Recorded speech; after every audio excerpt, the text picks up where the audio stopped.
Good morning, नमस्कार, जय हिंद साथियों। सर्ग स्टडी क्लासेस के यूट्यूब चैनल पर आपका स्वागत है। तो साथियों, आज हम पढ़ने वाले हैं डेली करंट अफेयर्स। जैसा कि आप जानते हैं, हमारे इस यूट्यूब चैनल पर डेली करंट अफेयर्स की क्लासेस रेगुलर चल रही हैं। तो हम पढ़ते हैं फटाफट, 5 मिनट में अपनी करंट अफेयर्स को देखेंगे। तो पहले हम करेंगे करंट अफेयर्स का पिछले क्लास का रिवीजन, उसके बाद हम बढ़ेंगे आगे। तो आइए हम पहले बढ़ते हैं अगले प्रश्न पर। तो यहाँ पे पहला प्रश्न पूछा गया था, क्या हाल ही में किसके द्वारा लिखित पुस्तक द आइडिया ऑफ डेमोक्रेसी का विमोचन हुआ है।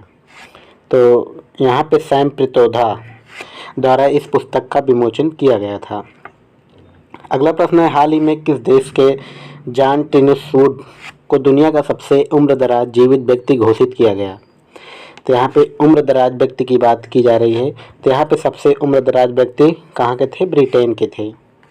अगला प्रश्न है, हाल ही में त्रिसेवा सम्मेलन परिवर्तन चिंतन कहाँ आयोजित किया गया। तो यहाँ पे दिया गया है नई दिल्ली में इसका आयोजन किया गया है।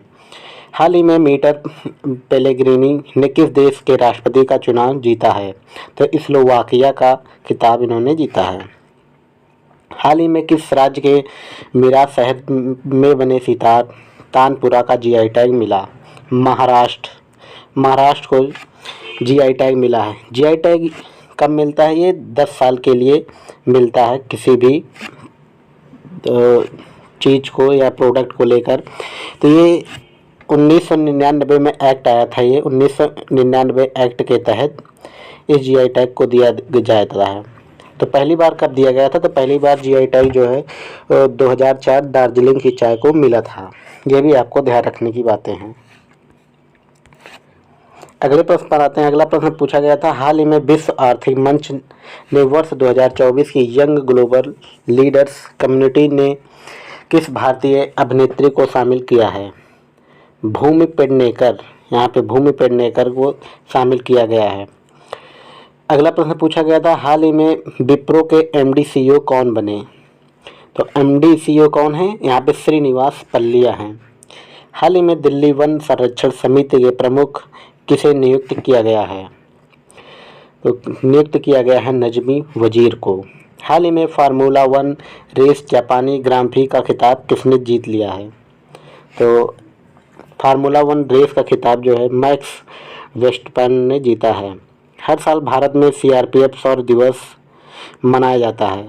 यहाँ पे शौर्य दिवस मनाया जाता है 9 अप्रैल को। तो चलिए अब देखते हैं आज के करंट अफेयर्स। ये रहा हमारे पिछली क्लास के करंट अफेयर जिसको हमने किया है क्विकली रिवीजन। बढ़ते हैं हम आज के प्रश्नों की ओर। तो यहाँ पे हमारा पहला प्रश्न दिया गया है, हाल ही में पीएम नरेंद्र मोदी ने सर्वाइकल सेंटर उद्घाटन कहाँ किया है। तो विकल्प दिए गए हैं 4 यहाँ पे, महाराष्ट्र, गोवा, उड़ीसा और गुजरात। तो यहाँ पे हमारा राइट आंसर हो जाएगा साथियों उड़ीसा। ये हमारा सही उत्तर है। अगला प्रश्न है, हाल ही में राजस्थान के नए महाअधिवक्ता कौन बने हैं। महाअधिवक्ता यानी एडवोकेट जनरल। तो एडवोकेट जनरल राजस्थान के कौन बने हैं।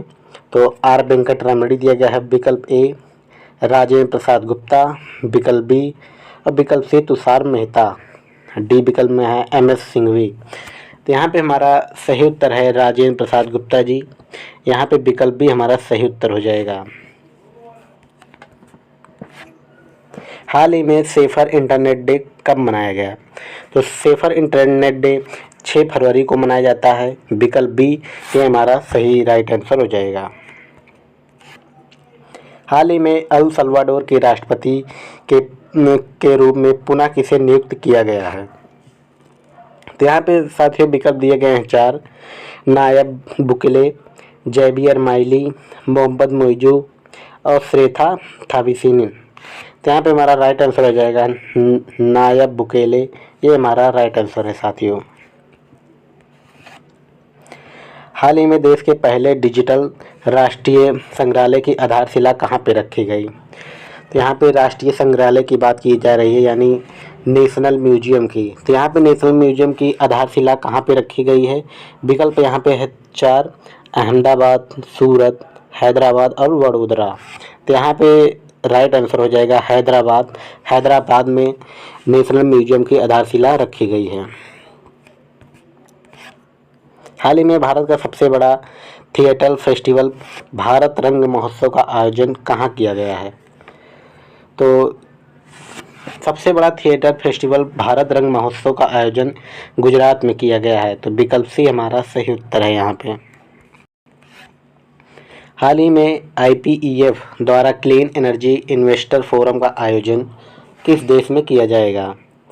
तो IPEF द्वारा क्लीन एनर्जी इन्वेस्टर फोरम का आयोजन किया गया है कहाँ पे? सिंगापुर में किया गया है। तो यहाँ पे सिंगापुर दिया गया है विकल्प सी में, ये हमारा सही उत्तर है, सिंगापुर। अगले प्रश्न आ गया है सामने आपकी स्क्रीन पर। हाल ही में किस भारतीय मूल के न्यूरोलॉजिस्ट को ब्रिटेन के विश्व स्तरीय शोध दल में शामिल किया गया है? तो इस प्रश्न में पहले आप जान लीजिए कि न्यूरोलॉजिस्ट क्या होते हैं। तो यहाँ पे न्यूरोलॉजिस्ट की बात की गई है। तो यहाँ पे जैसे माइग्रेन हो गया, या माइग्रेन और नर्वस सिस्टम, ये सभी जो बीमारियां होती हैं, न्यूरोलॉजिस्ट जो डॉक्टर होते हैं वो इन सभी रोगों का उपचार करते हैं। इसमें ये बात न्यूरोलॉजिस्ट की बात हो रही है। तो यहाँ पे विकल्प पूछा क्या गया था कि भारतीय मूल के न्यूरोलॉजिस्ट कौन हैं, किसे शामिल किया गया? तो यहाँ पे विकल्प 4 है, डॉक्टर अश्विनी केशवन, डॉक्टर निकेश जैन, जयश्री दास वर्मा, या इनमें से कोई नहीं। तो यहाँ पे हमारा सही उत्तर हो जाएगा साथियों, विकल्प ए दिया गया है डॉक्टर अश्विनी केशवन, ये हमारा सही उत्तर है। हाल ही में भारतीय सेना को किस देश से पोर्टेबल इग्लायस वायर रक्षा प्रणाली मिली है? यहाँ पे वायर रक्षा प्रणाली किसे दी गई है? तो रूस को। यहाँ पे विकल्प बी हमारा सही उत्तर हो जाएगा, रूस। हाल ही में राष्ट्रीय महिला हॉकी लीग का उद्घाटन किस शहर में किया जाएगा? तो राष्ट्रीय महिला हॉकी का आयोजन कहाँ किया गया है? रांची। विकल्प ए हमारा, ये हमारा सही उत्तर है, रांची में किया जाएगा। तो साथियों, ये रहा आज का हमारा आखिरी प्रश्न। मिलते हैं हम अगली वीडियो में, तब तक के लिए जय हिंद, जय भारत, धन्यवाद।